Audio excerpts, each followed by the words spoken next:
Hello and welcome to the Daily Millwall for Sunday, the 12th of November 2023. Today's Millwall news, only one story, and then we're going to jump straight into the stats. So we've got this, a bit of leftovers from yesterday's management post-match comments. So Millwall boss Joe Edwards reflects on George Saville's stunner in a 4-0 win at Sheffield Wednesday. This is from SouthwarkNews.co.uk. The new Lions head coach knows Saville from their Chelsea days and was impressed not just with the strike but the positioning of the players in the build-up to the goal. Joe Edwards enjoyed George Saville's spectacular goal against Sheffield Wednesday and reflected on the team's attacking shape in the build-up to the effort. Brooke Norton-Cuffy, who would later score an impressive goal of his own, saw his cross headed away to the edge of the box. Saville then burst onto the scene to lash home his second goal of the season, a wonderful volley that bent away from Owls keeper Cameron Dawson. Edwards joked he was impressed with Saville's shin pad effort, having known the midfielder since he was a youth player at Chelsea. The Lions head coach said, "I've known Saville a long time, since he was a young kid. I've not seen him score many, and with his shin pad from the edge of the box. And to be honest, the position he arrived in for that goal, any focus this week or talk with Sav before the game, has not been about really being more offensive or being higher up the pitch from an attacking sense, but we're trying to be more aggressive when we are attacking. I think what I liked about that most is that if you look behind Sav, our central defenders are not that far behind him. So we've got nearly our whole team in the final third, and that's something that's going to be important about what we do. Because you get the moments like that where the players produce the goods and Sav finds the net, but if he doesn't, we've then got a whole team to close in and try and sustain that pressure, and that's what we want to be about. Saville had previously scored away at Plymouth a goal this season, another impressive effort that sealed the points for Millwall late in the game. Yesterday marks his third start on the bounce for Millwall, having gone 8 games, starting on the bench. Yes, what was that about? Will we find out? Will we find out? Why was Saville benched? What happened there? Do we care? No, he's playing now. He's scoring now. It's all good now. So, there you go. Now, we are moving on to the stats. Yes, I know, it's boring, isn't it? It's so boring. Here we go. This is from WhoScored.com. It's Sheffield Wednesday 0, Millwall 4. And you can see on the right-hand side, the top 5 rated players are all Millwall players. Murray Wallace 8.5, George Saville 8.5. Brooke Norton-Cuffy 8.1, Wes Harding 8. So we've got 4 players 8 or above, 8 out of 10. Go back to the middle. Wow, Millwall created a high number of chances relative to their possession, stole the ball often from the opposition, were effective at creating goal scoring opportunities through individual skill from the flanks and from set pieces, and were strong at finishing. We gave away a lot of free kicks around the box. We favoured long shots. We had a high shot frequency when in possession, and we favoured through balls rather than long balls. Now, attempts 12 to 13. So we had as many shots as them, basically. 8 to 9 open play, 3 to 3 set piece, 1-on-1 counter attack. Basically, both teams were identical in their attacking numbers. We scored 4 goals though. That's a conversion rate of 30%. That's pretty good, isn't it? You can see here, Sheffield Wednesday were going down the left-hand side 50% of the time. We were going down the flanks, shot directions, shot zones. So there you go. Look at that. Look at that. A third of our shots were inside the 6-yard box. Inside the 6-yard box. And 54% were outside of the box. That's not bad. Action zones. Player positions. Now this is interesting. Formation. What formation was it? They were saying 4-4-2, but when you look at this, it's more like what, a 4-4-3-3, no? And you can see number 39, he's backed off back. Why is that? Because they were going down the left-hand side. So Honeyman has to defend a bit deeper. You got Longman there pushing all the way up, number 11. And you can see Sheffield Wednesday playing a 3-1-5-1. Okay. Good luck with that. But there you go. They got as many shots as us with that, but they did not score, not once. So there you go. What are we on now? Next one. So here we go. Also from WhoScored.com. The timeline of the match: 31 minutes. Murray Wallace goal, assist to George Honeyman from the corner. Wes Harding 52, George Saville 42. So every 10 minutes we scored a goal. 31, 42, 52, and then 20 minutes until the next one, 72. Tom Bradshaw with the assist there. So not bad. Okay. George Saville getting booked.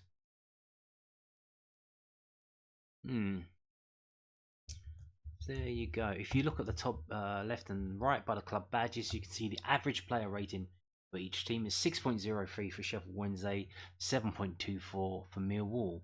That is a 1.2 of a difference. That is very significant at this level. It's never normally that much different. We effectively played a League One side. We did play well, but they're not very good. So let's see if we can keep the same energy and move it forward to the next game. That would be good. So the lowest rated player of the starting 11, Longman, 6.7. Okay. Now let's have a look and see who did what we got and who did it. So 12 to 13 shots. Everyone had a shot except for Honeyman and Cooper. Bradshaw had 1, Fleming had 1. So it really was a whole team effort, like he said, about pressing, having the players higher up the pitch, pressing the team, getting everyone involved. Not before we're disconnected. Like you've got the guys up front on his own. He's miles away from everyone. So what can the players do?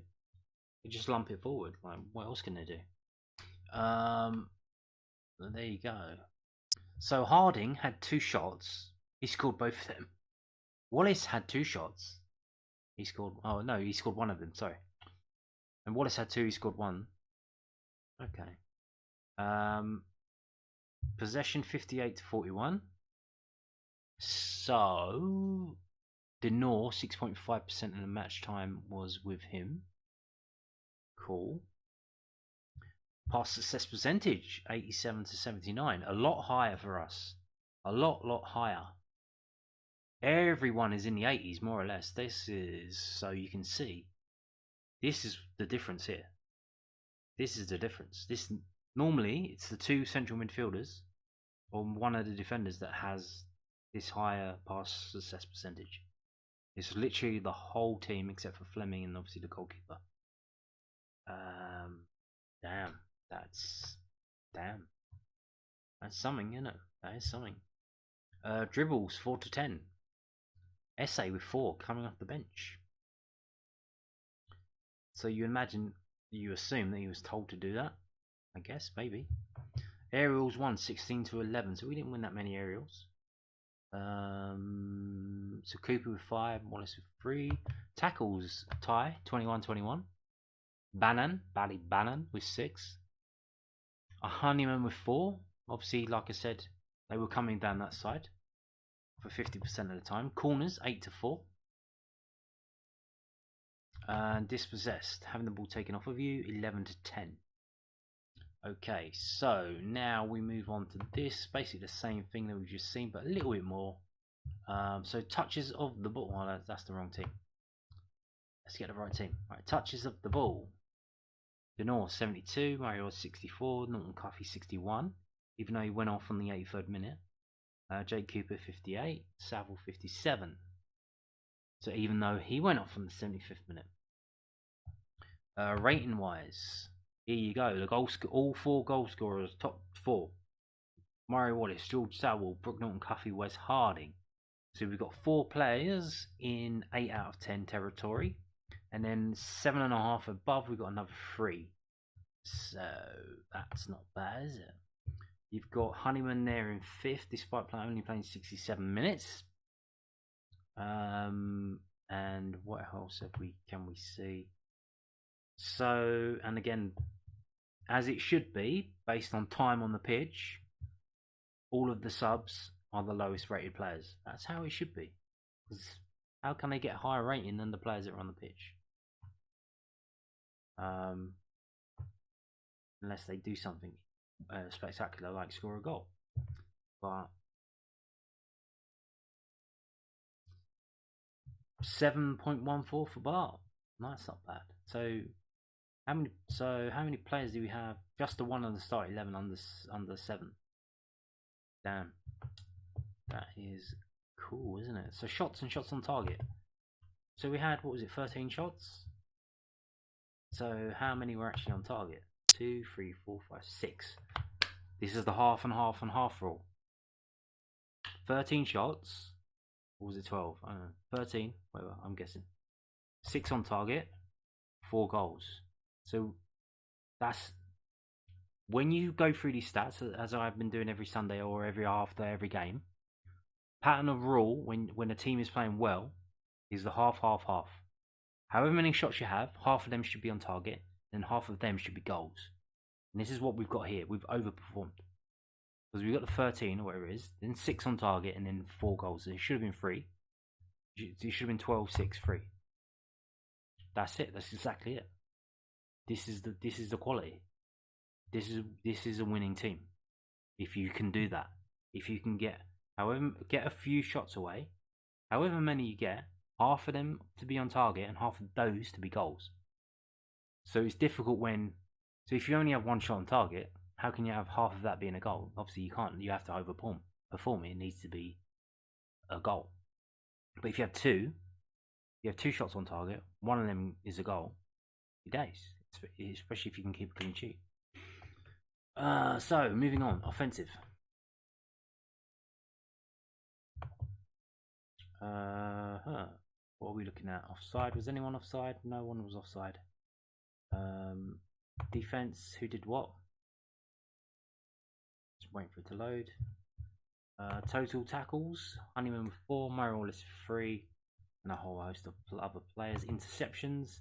Casper North 3, Harding Cooper 2. Clearances, here we go. This is the big numbers. Cooper with 7, Wes Harding with 6, Saville with 4, Murray Wallace with 3. Blocking the shots, Jay Cooper with 3.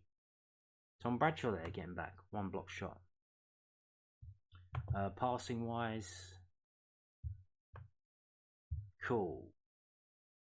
So 58 passes, then 41, then 40, 37. So there you go. Interesting. Crosses and accurate crosses. Honeyman 4 and 1, Nottingham Cuffy 3 and 0. Yeah, that's not the best, is it? Crosses. Long balls and accurate long balls. Bart 11 and 3. Murray Wallace 6 and 4. Casper North 5 and 3. Honeyman 4 and 0. So you can see why he got took off then.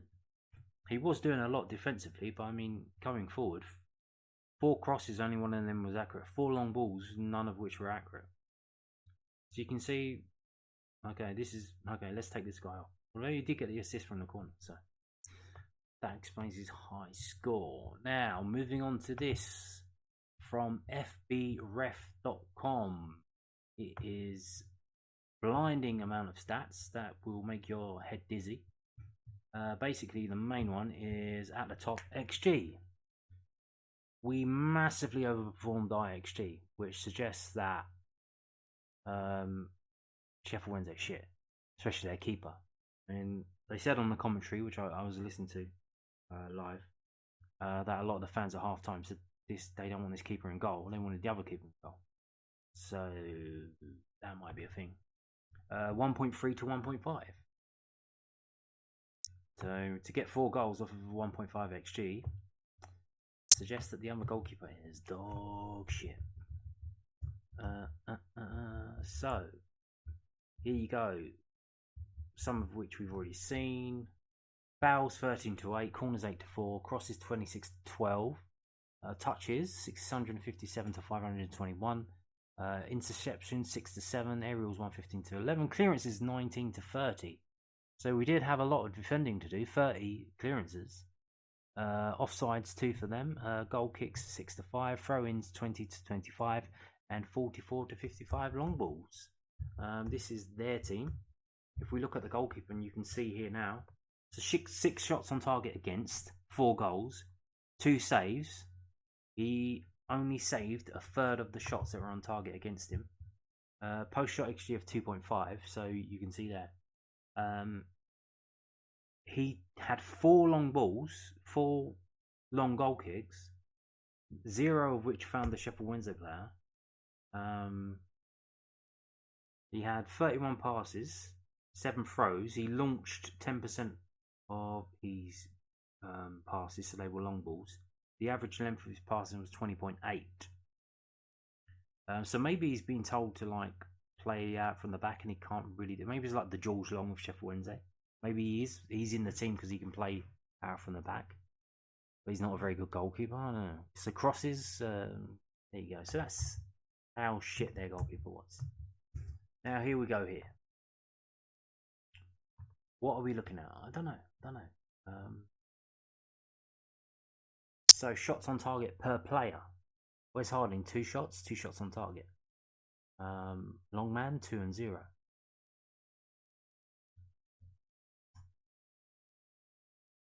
Norton Cuffy 1 shot, 1 shot on target, 1 goal. Murray Wallace 2 shots, 1 on target, 1 goal. Same with George Saville.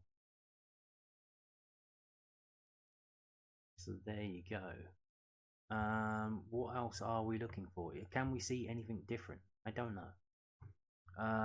Passes completed and attempted, carries and progressive carries. So that's something that we were looking at before on this website. So we've got the passing here in terms of distance and progressive distance.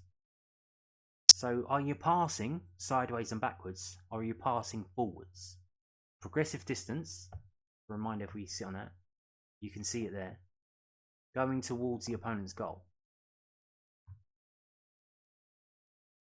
So good to see Billy Mitchell doing some of that, because the last times he's been on as a sub, he hasn't been doing that. Kevin Nisbet 15 and 15. All the other players, though, not really progressive distance, to be honest with you. Because I think they are passing sideways more and not just bombing it forward, like Cooper. Because that's progressive distance if you just bomb it forward. Because you can see with Bart, obviously with his long goal kicks, it's 293 yards he kicked for, passed for. 210 of them were forwards rather than sideways. So you can see there's no just bombing it long ball forward. That's ended now. We're not doing that. Which is good. So yes. Short passing. Zion Fleming way off the pace on that. Medium passing though, he's a lot better. But Longman wasn't. And long passing, you can see the long passes.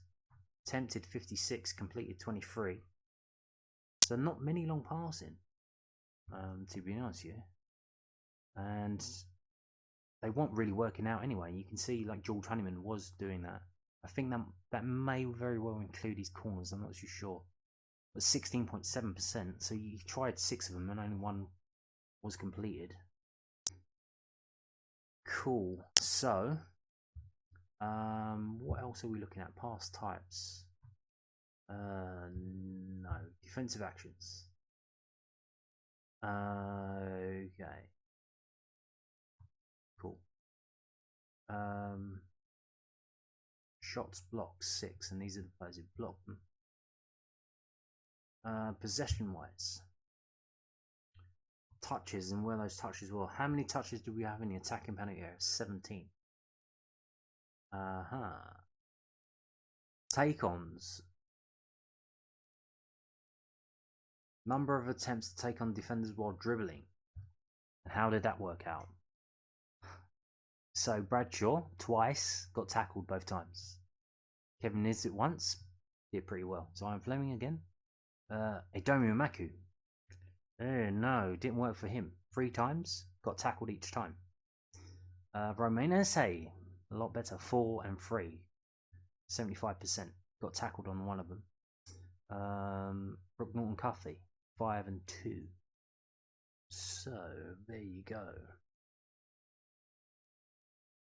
In terms of dribbling forward with the ball, this is so you can see here, this is it rather than just pumping it long. This is what we're talking about. What we got here? So we got Ryan Longman, 117. So 10 carries for 117 yards. 67 of them were towards the opponent's goal. It's not bad.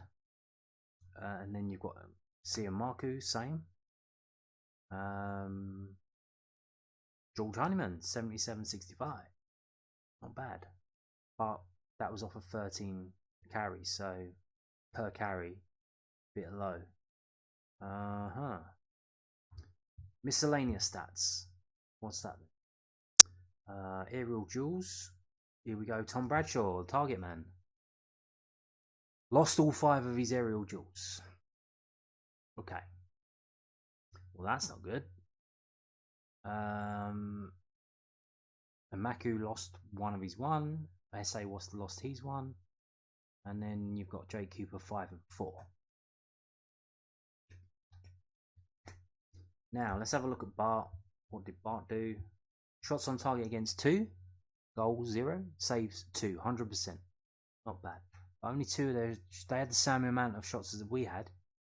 But we had 6 shots on target. They had 2. Launched 11 attempts. 11 long balls. 3 completed. So that's 27.3%. He thrown it 7 times. Goal kicks were all launched, 5 of them, 63-yard length, not bad. Now here's obviously crosses. The number of times they crossed into our area, 22. The number of times he came out to stop it, 0. And his average distance from the goal line was 21 yards. So he was on the edge of his box as well. Now here are all the shots in the game. And if we just tidy this up, let's have a little look-see about what's going on.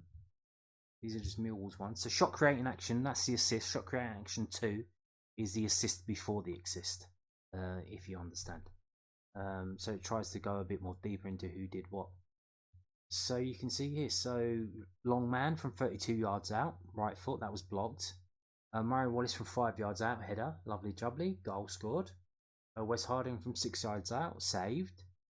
George Saville 27 yards out, volley, left-footed, goal.